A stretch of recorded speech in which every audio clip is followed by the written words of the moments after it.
Hey guys, welcome. So today we will do a quick revision of the solid state.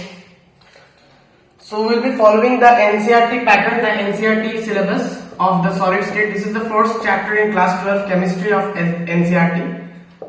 But we will be studying it from a general perspective, not just from the perspective of examinations. So we will be just covering the basic points and to just revise the topic. This is not a introduction to the chapter, this is just a revision. So we all know why the study of solid state is important. It has applications in superconductor, in semiconductors and in nanomaterials and so on and so forth. So basically this solid state, we all know the basic things like a solid is it has a definite shape and volume. It has strong intermolecular forces, so the particles are packed closely together. It has short intermolecular distances and it's rigid, and the particles, they can only oscillate about their mean positions. So in the case of fluids like liquids and gases, the particles can flow. There is a fluidity. I mean, the particles can flow from one. They can be completely moved from one place to another. Now in fluids we have done in class 11. Like I don't know if you have done, but like how they flow and what and viscosity and these things. Then Bernoulli's principle. But in the case of solids, this is the particles. Suppose this is the particle, so they can only oscillate about their mean position a little bit. They cannot completely move to a different position. They can only oscillate about their mean position. The constituent particles, like the atoms or molecules. So this is the basic thing of solid state. Now the first thing which we will do is that a solid can be of two types: amorphous solids and crystalline solids. Yeah. So amorphous and crystalline solids. Okay. So crystalline and amorphous. I guess it's visible, right? Yeah. So crystalline solids have long range order, and these amorphous solids have short range order. Now what do I mean by this? Long range order means, suppose this is a crystalline solid. So if I know if I know the pattern of the arrangement, if I know the arrangement of the particles at this point, then I can predict the arrangement at any other point. Here, at any other point I can predict. Because the same pattern is being repeated everywhere. The same pattern is being repeated everywhere. But in case of amorphous solids, so there may be a short range order, there may be some pattern here, but the same pattern will not be repeated everywhere. So the pattern may be completely different here or here. That's the basic idea about long range order and short range order. Next we have definite shape, irregular shape. So obviously these crystalline solids, like NaCl, they have a crystal lattice. We will learn crystal lattice. They have a definite shape, a particular shape. Quartz, but they have an irregular shape. Examples are glass, rubber. So basically amorphous solids means they are also known as supercooled liquids. Supercooled liquids means they are actually like if you cool down a liquid to a very low temperature, then it will sort of condense and sort of become solid like, right? Because see, it will when you cool water you get ice, like that's the basic idea. But this is not exactly a true solid, it's also known as pseudo solids, I guess, or something like that. But anyway, it's a supercooled liquid. It's also known as supercooled liquid. So liquid is a fluid, and you see in glasses, you see the glasses, this appear solid and they are amorphous solids. But see, over a long period of time, the glasses, the constituent particles, the glass, the material, they sort of deposit near the bottom. So there is a fluidity, the flow. That's the point. Okay? And now they have a sharp melting point. So they melt abruptly at their particular melting point. Like we have done the basic idea of melting and boiling, like the latent heat of fusion, the latent heat of vaporization. So they have a sharp melting point, but they melt gradually over a range of temperature. Melt gradually over a range of temperature. Next is anisotropy and isotropy. So these are anisotropic. Anisotropic means, in one word we can say direction, and these are isotropic. Now let's understand this anisotropic and isotropic. So anisotropic means they have a directional nature. Means, see, when you are measuring the some physical properties like refractive index, electrical conductivity. So if you measure them along this direction and along say this direction, they will be different. Why? Because they have a long range order. So for instance, this is a sort of long range order. I am drawing an ordered arrangement, ordered lattice type thing. So along this direction and along this direction, obviously this length and this length, the arrangement, they are not the same. But in this case, they have no long range order. So the particles is like haphazardly arranged. So they are more or less the same in all directions if we consider the particles if we consider the solid in its entirety. Not that we are considering a small portion, but if we consider the full thing, it's more or less the same in all directions. So they have no directional nature. The physical properties, if you measure it along this direction, whatever, they will be the same. That's why this is isotropic, but this is anisotropic. Okay. Next, one thing to remember: amorphous silicon has applications in photovoltaic cells, like in amorphous silicon. They are used in converting in the solar energy power plants and those things. Okay, photovoltaic cells. Now, one more type of solid is there. Like on this basis, we can classify them also as polycrystalline solids. Now, polycrystalline solids are amorphous but with microcrystalline structure. Now, what does it mean? So, basically, see, they can have a so when you go very deep down, they have a microcrystal structures like very small crystals, which may be anisotropic. But overall it's isotropic. Overall it acts like an amorphous solid. So amorphous but with microcrystalline structure. That's called polycrystalline. Polycrystalline solids. Okay. Now crystalline solids can be classified into many different types: molecular, ionic, metallic, and covalent or network.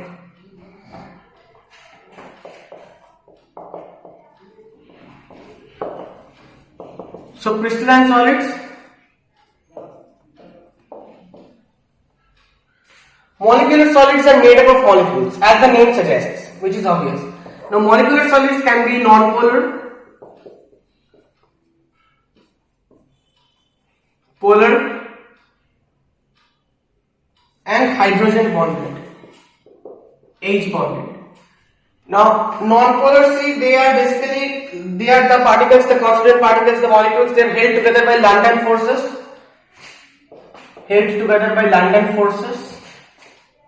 We have done what is the concept of London force, right? So there is no net dipole moment. The net dipole moment is zero, so they are non-polar. There is no dipole-dipole interaction, and so they are usually soft, non-conductors, and have a low melting point. Examples: CCl4, H2, etc. So CCl4, if you remember the dipole moment concept, CCl4 has a dipole moment of 0. So this is the basic idea. Okay. Next is London forces. Not London forces. Next is polar. So polar, they are held together by dipole-dipole interactions. So they have a net dipole moment. Like obviously, examples HCl. HCl, it has a net dipole moment. Towards the Cl there is a net dipole. See, Cl is more electronegative, so Cl will pull the electrons towards itself, right? So dipole-dipole interaction acts between the constituent particles, and they are also soft, non-conductor, but a slightly higher melting point than non-polar. So soft, non-conductor, slightly higher melting point. Okay? HCl, SO2, NH3. Next is H bonded, so they are also non-conductors, and the best example is H2O or ice, water. I mean in the form of ice, solid state. So what do you mean by H bonded? See, H bonded means a hydrogen bond. So a hydrogen bond is a bond between hydrogen and fluorine or oxygen or nitrogen, and chlorine also in case of some cyclic compounds, but that's not required here. So hydrogen with either fluorine or oxygen or nitrogen. So in case of water, there is an intermolecular hydrogen bonding, like one water molecule and the next water molecule. So then this oxygen will bond with that hydrogen. So this type of hydrogen bonding can be seen in ice. Okay. So this is all about molecular solids. Next is ionic solids.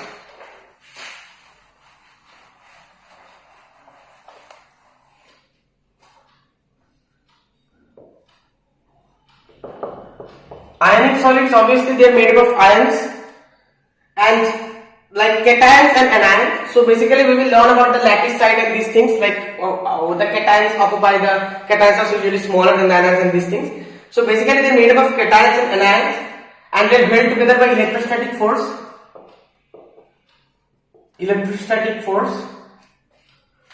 They are hard, brittle, high melting point, high boiling point insulators in solid state. Examples, numerous examples: NaCl, ZnS, etc. Like, so they are hard, brittle, high MP insulators in solid state. Why insulators in solid state? Because in molten state, there is some fluidity. I mean, when you are melting it, then the electrons can flow. But in the solid state, see, the cations and anions are held tightly by electrostatic forces. There are no free electrons. All the cations and anions are held tightly, so there are no free electrons. So conduction is not possible. So they are insulators in solid state. Okay. Next is metallic solids.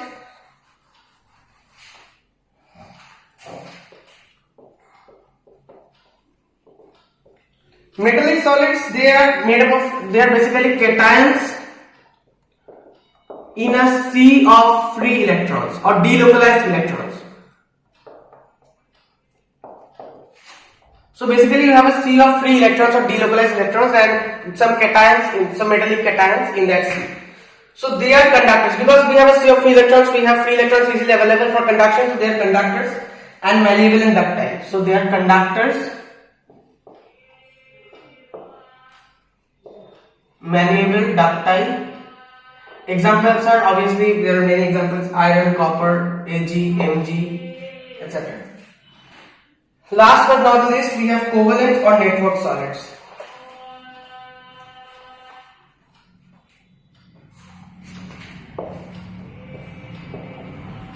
Covalent, also called, this is visible, right? Yeah. Also called network solids. So formation of covalent bonds between adjacent atoms throughout the crystal.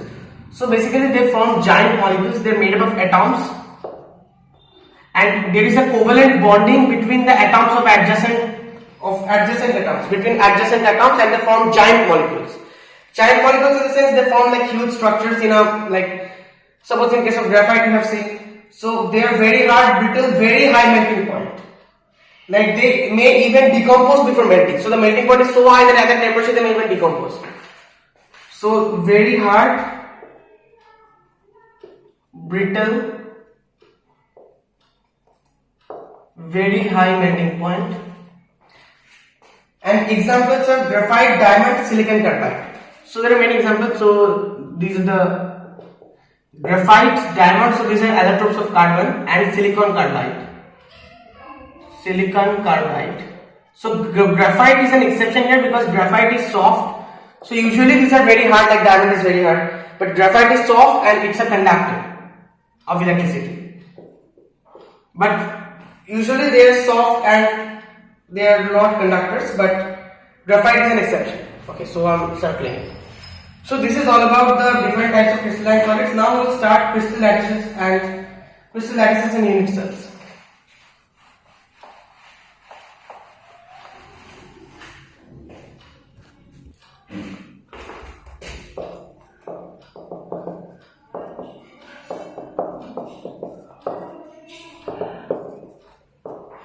So crystal lattices and unit cells. Now basically see, a lattice is a 3D array of points, an arrangement of points. A point represents the location of the constituent particles, that can be atoms, molecules or ions. So see, for a 3D, now unit cell, what's a unit cell? Suppose I draw some lattice. Suppose first of all I am showing you two-dimensional. So this is a 2D lattice. So this is a unit, not a, like a unit cell you can say. Now if it's a 3D lattice, for instance, if it's a 3D lattice, so then this is a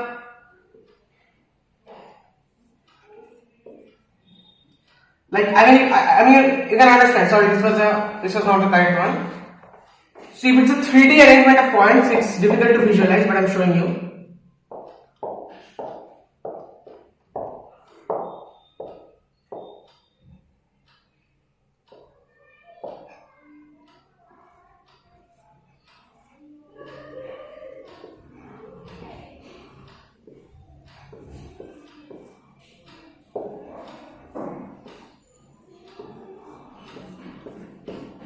So these sort of cubes are there, and the same pattern is called again.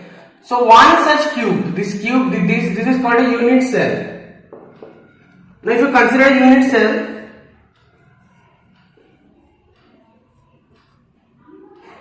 now you see there are 6 parameters basically. So suppose this length is I am calling A, this length I am calling B, and this length I am calling C. Okay. So these ABC can be of different sizes. I mean, it's not necessary that it's a cube always. It can be a cuboid, whatever. So ABC can be of different sizes. So we have 3 parameters here, A, B and C, the 3 different sizes. 3 more parameters we have, alpha, beta and gamma. Alpha starts with A, so it's the angle between B and C. I mean the sides except A. So this is B and this is C. So this angle is alpha. This is B and this is A. So between B and A we have gamma. And this is A and this is C. So between A and C we have beta. Okay. I hope it's clear. So alpha, beta, gamma. So 3 angles. Alpha is the angle between B and C. Beta is the angle between A and C. And so this is C, right? So I'm writing it here. And gamma is the angle between A and B. So we have these 6 parameters. Now based on this, see there are these Bravais lattices. So primitive unit cell, they can be of basically 7 types. So primitive unit cell,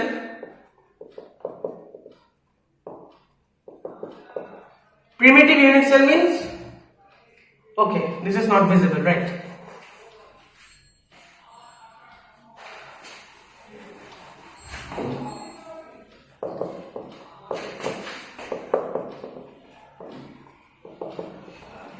Primitive unit cell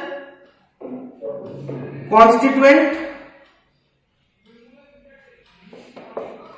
particles at corner points only. So only at the corner points like 1, 2, 3, 4, 5, 6, 7, 8. There are 8 corners.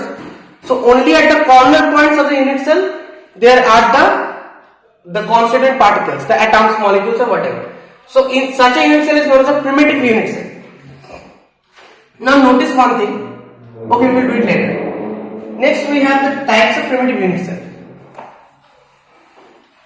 So see, basically I know this is difficult to memorize, but I will tell you a simple way, easy way to memorize this.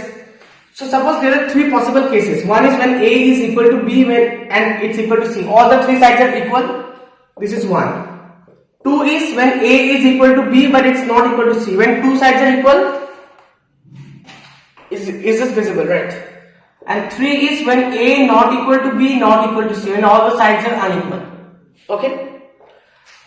So when A equal to B equal to C, then alpha equal to beta equal to gamma equal to 90 degrees. Suppose these all are also 90 and ABC are also equal. Then it's obvious we will get a cube. So this is known as a cubic. Examples is I guess NaCl. Yeah.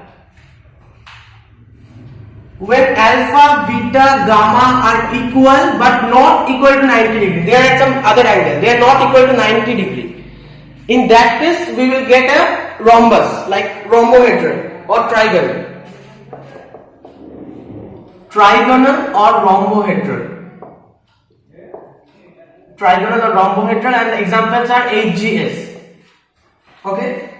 Next one, A is equal to B but not equal to C. Under this we will have 2 cases again.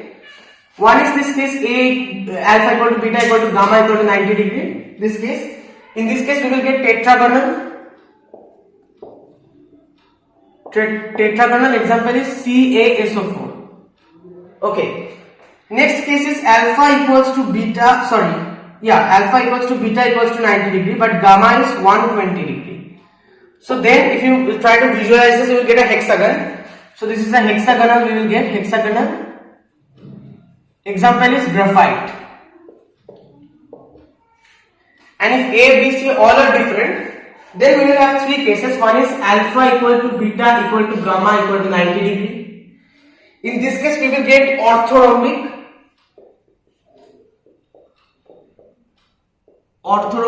That is, example is BaSO4. Next is we will get monoclinic.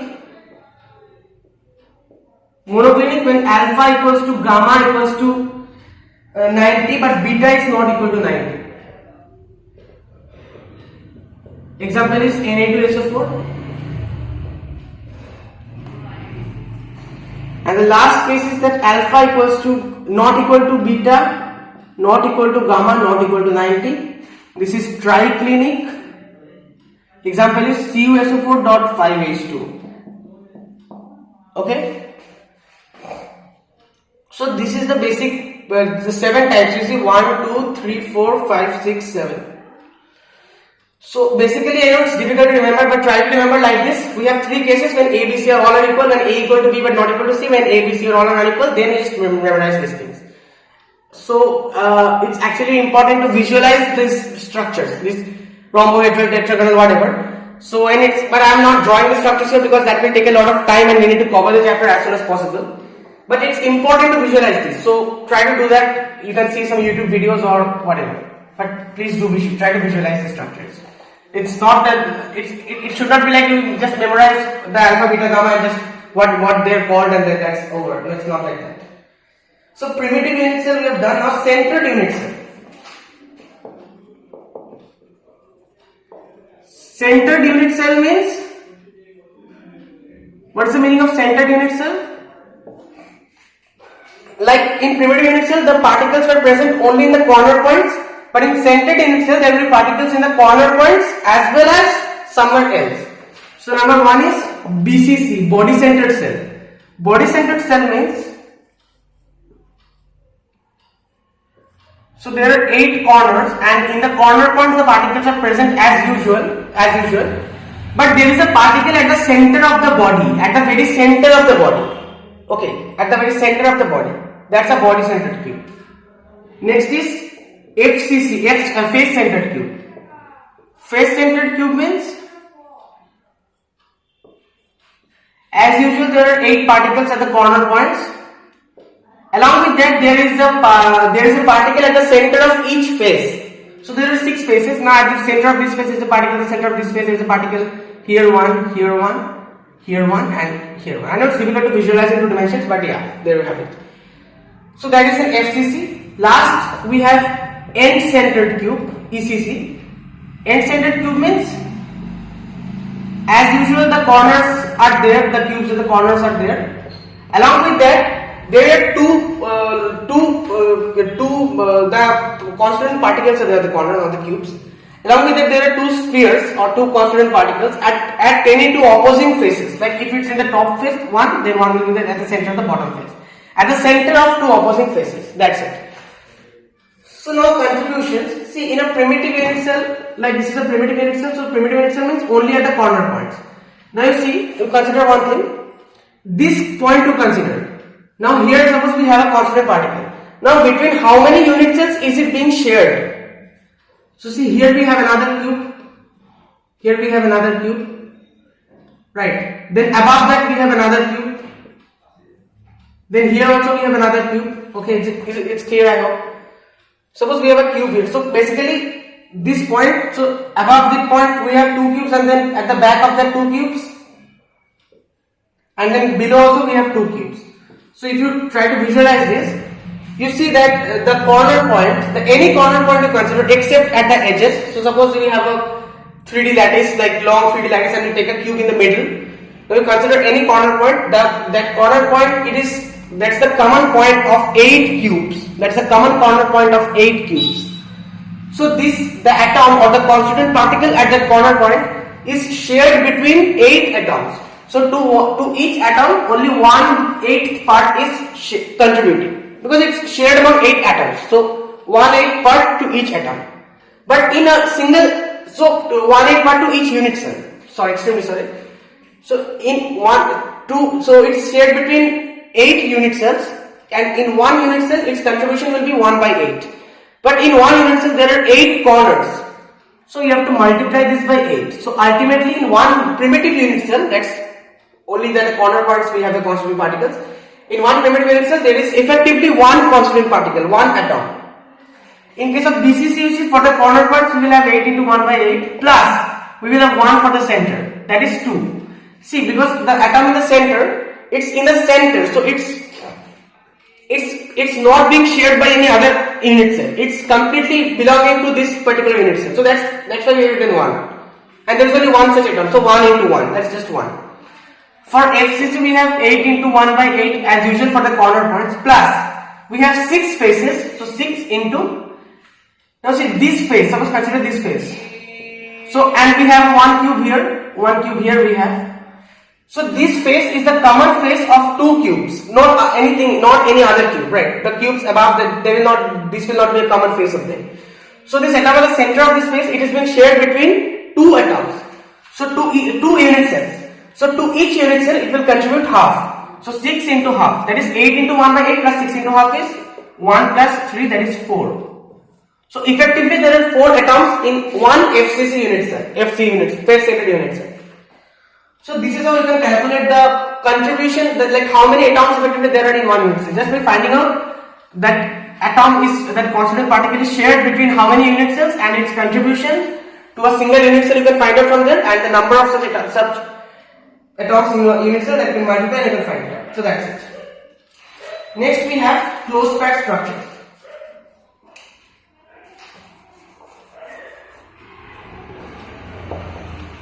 Closed packed structures.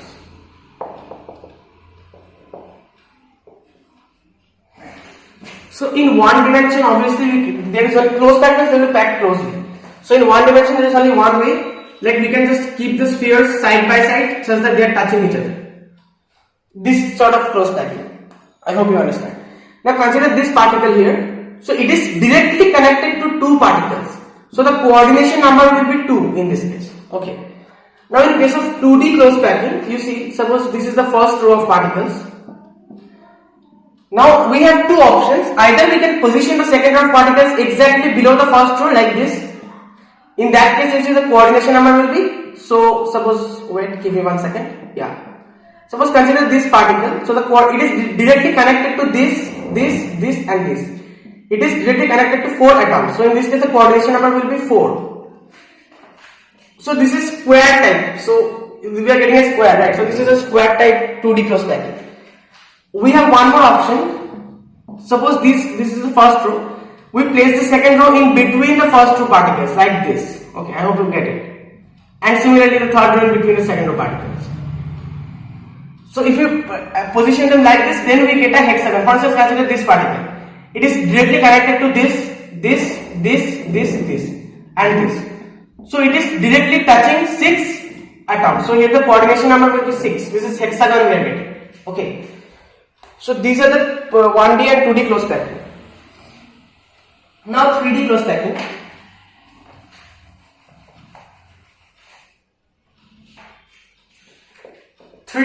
One is the AAA type. AAA type means, suppose we consider the square closed packed structure where the coordination number was 4. Suppose this is one layer of such structure. Square 2D closed packing. S2DCP. Just writing it short. I hope you can. I know you can see it. SCP2D, square closed packing, 2D. So if I put one structure like this, again this is the same structure, SCP2D, and one structure like this, SCP2D. So together, so see, basically all the particles will be just positioned exactly below one another. So we will get a cube, sort of AAA type cubic structure. Okay. Next possibility is that we take one hexagonal case we considered, right? That in 2D case, that HCP2D, we take one HCP2D structure. The next HCP2D structure we place like this. Like this means, see, in a HCP2D structure we have this like this, right?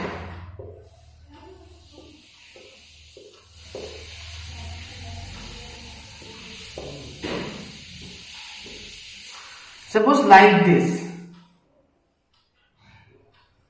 So over this we are placing another layer of the same HCP 2D close packed structure. So we will place it such that the atoms of the second layer will fit in the depressions of the atoms of the first layer. Depression means suppose at this position there is a depression. There is a sort of like this, right? So one atom will be here. The next atom will be here. Next atom will be here. Next atom will be here. Here. Here. Then similarly this is also like this. Then like this. So this is basically we are getting the same structure but like this. So basically see like this, if you are viewing it from the top, like this and like this, slightly like this, because this is fitting in the depressions of the first structure. Okay. So in this case we will get two kinds of voids. One is tetrahedral voids. Suppose if there are n spheres that are close packed, then the number of tetrahedral voids will be 2n and the number of octahedral voids will be just simply n. So we get two kind of voids. Voids means, see, however closely you pack the structure, there will be some gap, some empty space in between. Those empty spaces are known as voids. So 2n and n, tetrahedral voids and octahedral voids. So see, these kind of voids, these are known as tetrahedral voids, and these kind of voids, where this sort of voids, these are known as octahedral voids. So if you draw it very nicely, properly if you draw it, suppose this you are having, and then this you are having, and then this. So this kind of void is octahedral and this kind of void is tetrahedral. Okay, I know it's difficult to draw and visualize, but I hope you get the idea, right? Next is, so when the third HCP we are placing one more HCP2D layer like this, so we can place it like this in alternating way, HCP2D. So if you are placing like this in alternating way, that is we are getting AB type. Here coordination number will be 12 and this will be covering the tetrahedral voids. So suppose in this case we get some tetrahedral and octahedral voids. In the first, suppose after we place the first two HCP2D structures. Actually these are not called HCP. HCP is something else, we will learn here. But I am just referring to them as HCP2D just because the coordination number 6 there was a hexagon. But it's 2D. Don't confuse it with actual 3D HCP. Now the thing is that this is, see, alternating A, B, A, B. Now if you place them like this, see, if you suppose first of all we get this A and then we are placing this B such that B is in the depression of the A, then if you place the next layer such that it's covering the tetrahedral voids, then you will automatically see that that layer is exactly coinciding with A. So that's why A, B, then again A. And if you place the next layer again, the fourth layer over the third layer such that it's covering the tetrahedral voids, then again you will get B. It's coinciding with the second layer. So AB type. This is if you are covering the tetrahedral voids. But we have one more option. So it was initially like this. If you choose to cover the octahedral voids, in that case, we get ABC type. So ABC means, so the third layer, if you put this third layer will, so I am showing you, the third layer will not be similar to the first layer or the second layer. The third layer will, so suppose this here we have the first layer, then this here we have the second layer. So the third layer will not be similar to the first layer or the second layer. It will be entirely different. Then the fourth layer, if you again come to octahedral voids, you will get back the first layer, then again the second layer, then again the third layer. So ABC type. Okay, you get it. So this is actually called CCP or cubic close packing. Cubic close packing. And this is actually called HCP or hexagonal close packing. This is actually what we call HCP. Hexagonal close packing, 3D. And so yeah, so this in this CCP also this coordination number will be 12. Okay. Now this is also known as FCC, face centered cubic. Okay, FCC. Now examples of CCP is magnesium and zinc, and example of HCP is copper and silver. Okay. So magnesium and zinc, copper and silver. So these are some examples better to remember, and that's it. So that's all about closed packed structures. Now in the case of C, voids, this important thing is there, one very important thing. So anions and cations. In case of ionic solids, we have anions and cations, right? So the anions are usually huge in size as compared to the cations. The cations are smaller in size. So the anions actually take up the position of the constituent particles, the actual position of the spheres in the closed packed structure, and the cations take up the position of the voids. So it can take up the position of octahedral voids, or maybe tetrahedral voids, or maybe, but all the voids may also not be covered. So suppose for example, let's do a compound is formed by A and B. B form a HCP lattice. That means B is the bigger particle. B takes up the position of the constituent particles. B forms a HCP lattice, and A occupy 2/3 of tetrahedral voids. So what's the formula of the compound? So it will be something like AMBN, something like this. Now we have to find out the value of M and N. So first of all, you consider the let number of B be N. Then number of A is 2/3. What is the number of tetrahedral voids? Number of tetrahedral voids is 2N. So it's occupying 2/3 of 2N. So that means 4N/3. Right. Understand the concept very nicely. The number of A is C. We know that suppose B is forming the HCP lattice, so suppose there are n number of B's. So then automatically the number of tetrahedral voids will be 2n, and 2/3 of that is being occupied. So A is to B ratio will be your 4n/3 is to n. So that is 4 is to 3. So the formula is A4B3. Okay. So like this you can do this kind of questions. Now next one important formula is there. This is a formula of density. So if see, density is mass by volume. We know that density is mass by volume. Now consider a unit cell. Suppose we have a unit cell of side A. So its volume will be A cube, obviously. And suppose its mass, so it's made up of many atoms. So we found out that the total number of atoms effectively in one unit cell, we can find that out, right? The total contribution. So let that be Z. So that is the total number of atoms, and that multiplied by the mass of one atom. So Z multiplied by M divided by A cube. This will give you the density. Now the mass of one atom is just the molecular mass divided by the Avogadro number, Na. So density is Zm over Na. So this is the important formula. Actually it's sort of obvious, like it's not something new. So based on this formula, if any 4 of these quantities are given, you can find out the other, and you know, like this is an important formula. Like some questions you can solve based on this formula. Next is we will do packing efficiency.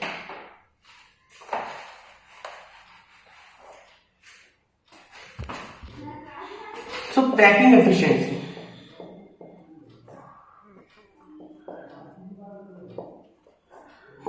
So for HCP and CCP structures, the packing efficiency is 74%. What's the meaning of packing efficiency? That means a percentage, suppose we have a unit cell. Now in that unit cell, the most of the spaces will be occupied by the constituent particles, by the spheres, the atoms or whatever.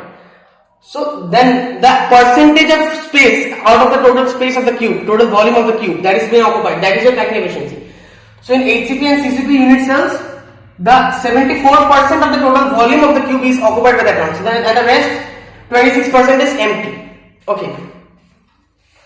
So how do we get this 74%? See, basically we have a cube here. So you see, like CCP, we already know it's also called face centered. So we have to consider a face centered cube. Face centered cube means at the center of the face there will be one atom, and at the end points obviously there will be atoms. Like at the end points there are obviously atoms. So I hope you get it. Like at this point there is this atom, at this point there is this atom, and at the center of the face there is one atom. Okay. So basically this is the cube, suppose. So we will get 3 atoms. Now join this diagonal. Okay. Now the side of the cube is A. Right. The side of the cube is A. So this diagonal, this is a phase diagonal, by the way, this is not a body diagonal. So this diagonal, as you can see, this, if this is A, then this is also A, this is a cube. So by Pythagoras theorem, this diagonal will be root 2A. Now root 2A is actually equal to 4R, where R is the radius of a single sphere. So you consider this is one radius, this is one radius, and this is a diameter, so two radiuses. So 2R plus, this is 1 3R plus 1 4R. So 2 root 2A is 4R, that means A is 2 root 2R. Okay. So what's the total volume of the cube? That is A cube, that is 16 root 2 R cube. And what's the total volume of the atoms? So we know that in FCC structures, the equivalent number of atoms is 4, and the volume of one atom is 4 by 3 pi R cube. The volume of a sphere, right? So 4 into 4 by 3 pi R cube, that's the volume of the atoms, and the total volume is 16 root 2 R cube into 100. This will give you the packing efficiency, and if you calculate, you will get 74%. Okay, so nothing is there. This is a very simple concept. Next is for BCC, that is for body centered cube. For body centered, the packing efficiency is 68%, and how we are getting 68%? We have to consider the body diagram. Now this diagram is a bit, difficult to visualize. It's a bit confusing. Let's see what we can do. So at the 8 corners there are 8 particles. Okay. So you consider this corner, this particular corner. So there is a sphere, and you consider this particular corner. There is a sphere, and in the middle also there is a sphere. I am joining these two ends. Now you try to visualize very nicely. This is this corner, the front corner of the cube, and that is the back corner. So the diagonal is passing through the body. It's a body diagonal. This is not a face diagonal. This is a body diagonal. So this is this edge length is A, and this is a face diagonal. So this is the bottom face, and this is the face diagonal. So this is root 2A. We saw in the previous case, right? So consider this triangle, this triangle. So this is A, this is root 2A. So this will be root 3A, and root 3A will be in this case also. See, 1 and 1 diameter, so 2 and 1. So 4R, 4 radiuses. So root 3A is 4R in this case. So A is 4 by root 3R. A cube is 64 by 3 root 3 R cube. So that is the total volume of the cube. And in case of BCC, we know that there are 2 spheres, right? Because 8 into 1 by 8, that is 1 plus 1 in the center, in this body center. So 2 spheres means total volume of atom is 2 into 4 by 3 pi R cube. So this divided by 64 by 3 root 3 R cube into 100. This will give you 68%. That is the packing efficiency for a BCC structure. Last one is, see, for a simple cubic lattice. For a simple cubic lattice, it looks something like this.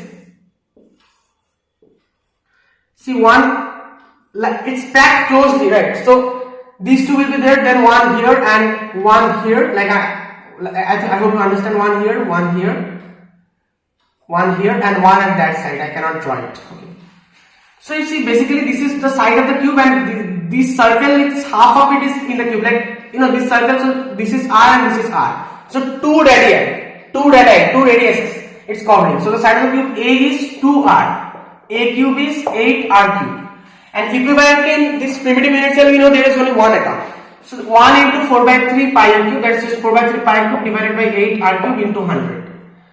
So you will get 52.4% approximately in this case, 52.4%. Okay.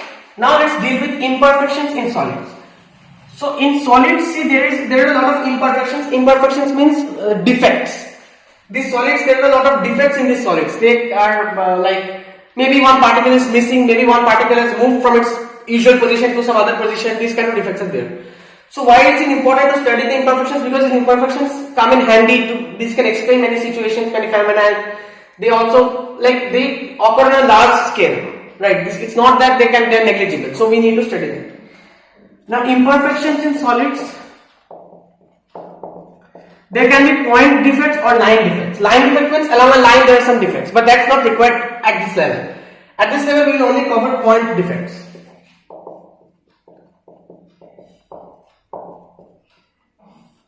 So point defects, you see, they can be stoichiometric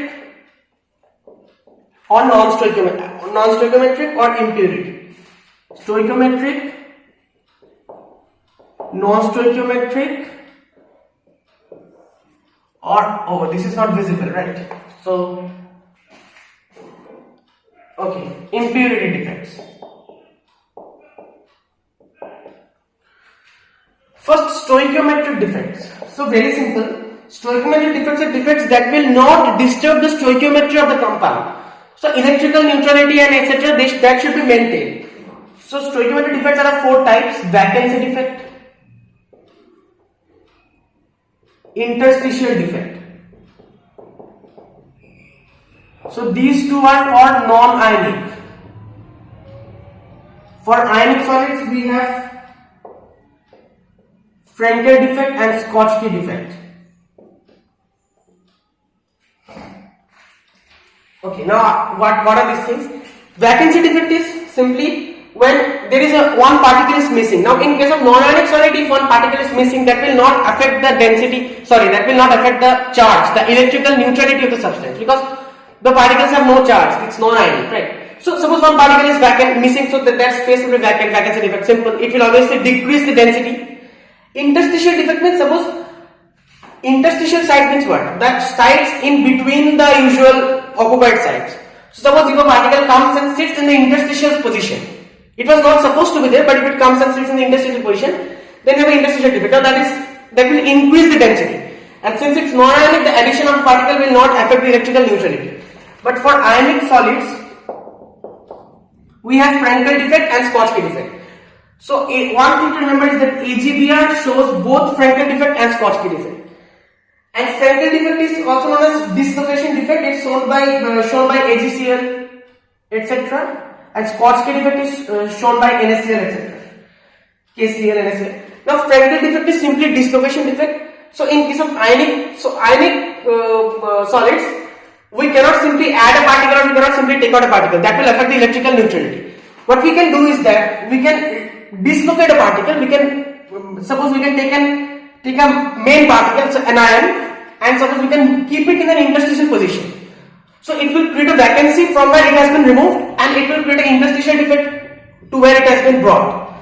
So it's a sort of combination of vacancy and interstitial defect. That's a Frenkel defect, also known as dislocation defect. Schottky defect is simply when equal number of cations and anions are missing. See, that will obviously decrease the density. And in Frenkel defect, the density will not be affected, obviously, because we are just dislocating a particle. We are not playing with density. But in case of Schottky defect, see, the overall density will decrease because we are removing particles. But we have to remove equal number of cations and anions so that the particle remains electrically neutral. If I remove one anion, I have to remove one cation. If I remove one cation, 2 cations, I have to remove 2 anions. That's the point. Now for impurity defect, see, impurity defect means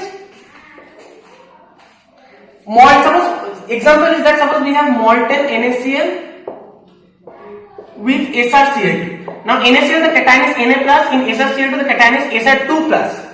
So see, some Sr2 plus will replace the Na plus. But see, Sr2 plus, the charge is 2 plus, yet the charge is 1 plus. So 1 Sr2 plus is equivalent to 2 Na plus, right? So this Sr2 plus will come and sit in the position of 1 Na plus, and the other Na plus will just go out. That position will remain vacant. So it's a type of vacancy defect.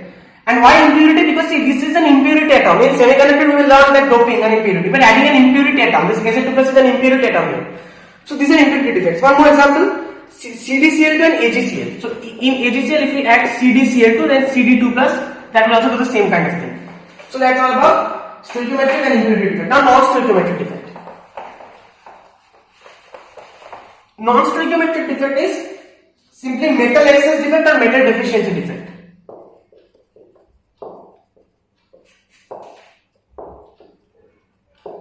Metal deficiency means simply less cations. Example is FeO. Lesser cations means there is a deficiency in metal, and metal excess defect means either excess cations or less anions or anionic vacancies.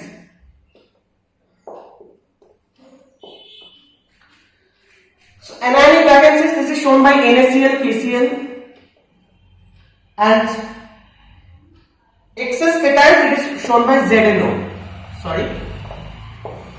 ZNO. So excess cations means excess cations, then obviously made an excess effect. Now this is non-stoichiometric means this will actually affect the stoichiometry because if we are adding excess cations, so obviously it will affect the neutrality, electrical neutrality. We are taking out anions, obviously it will affect electrical neutrality. We are adding less, we are taking out cations, that will also affect, right? So how this happens? See, this happens due to some particular processes like why there are excess cations, why there are less anions. But anyway, this is the thing. Anionic vacancies, if you remember, this F centers. See, those electron centers. This is called F centers. So anionic vacancies. So electrons will come and sit in those places. Actually, so see, NaCl turns yellow due to this color. These electrons will absorb light, and LiCl turns pink, and KCl turns violet. So this is, it's better to remember these things, right? So this is all about your imperfections in solids. That's the basic idea. Next we have electrical properties and magnetic properties. First, magnetic properties. So magnetic properties, actually we are not dealing with it in depth. We are just learning the basic properties, the basic things.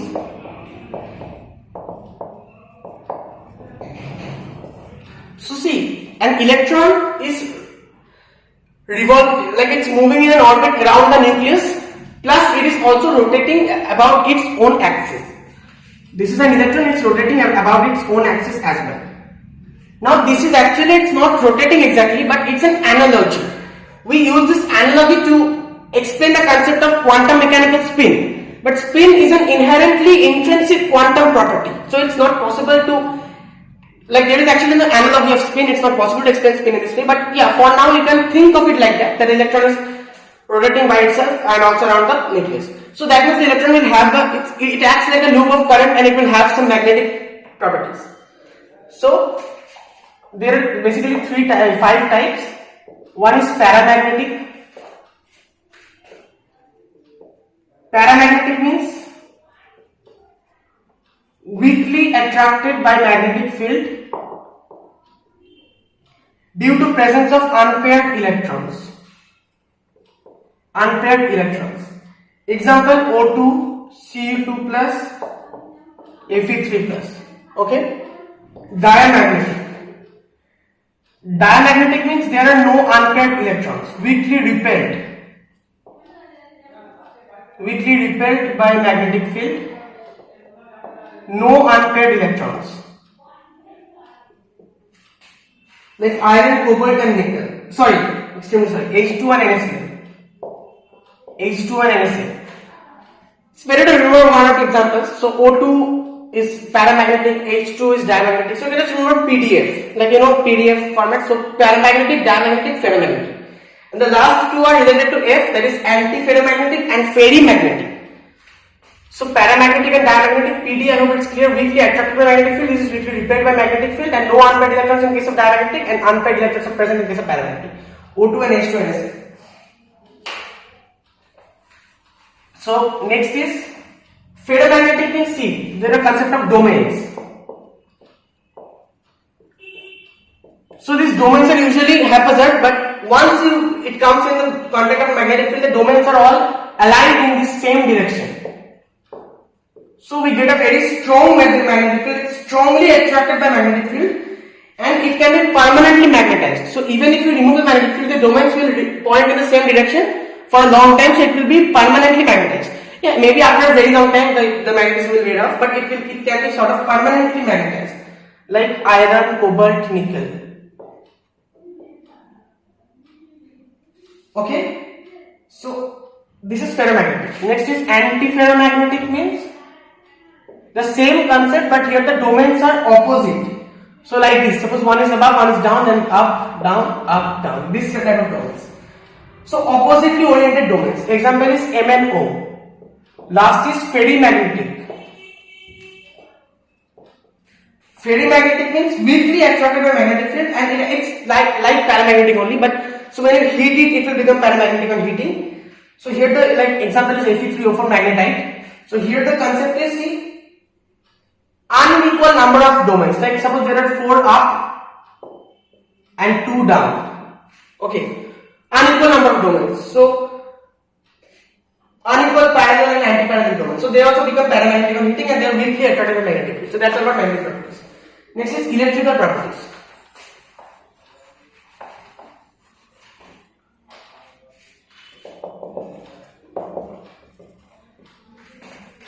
So see, basically conductors, insulators and semiconductors. Now 10 to the minus 7 ohm inverse mirror inverse is the range. So this ranges is not required. Now conductor conducts electricity through movement of electrons. Conductors conduct through movement of electrons like in metals or ions like in electrolytic solutions, electrolytes. Now atomic orbitals in metal form molecular orbitals which form a band. They are like form a band sort of. This is the band theory. Okay. So see, suppose this is a band. So this is a partly filled band, filled with electrons. Or maybe these are two bands which are overlapping. So if these are overlapping bands, then these electrons can, move from the valence band to the conduction band. So see, in case of semiconductor, what happens? In case of insulator, suppose this is the valence band. Valence band is filled with electrons. This is the valence band. And this is the conduction band. Conduction band is empty. And this is the forbidden gap. Forbidden gap means there is a huge gap between the valence band and conduction band, so the electrons cannot jump from the valence band to conduction band.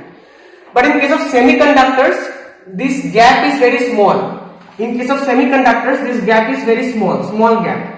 So even at room temperature due to thermal excitation, some electrons can jump from the valence band to the conduction band and conduct electricity. But this is of no practical use. So to make it better, to make the conduction better, we can actually, so these are called intrinsic semiconductors by the way. Now we can actually dope. This is called doping. We can actually add impurity atoms to the semiconductors so that they can, we can add electron rich impurity if we add. Suppose semiconductors are like germanium and silicon. So they are group forming elements. They have 4 valence electrons.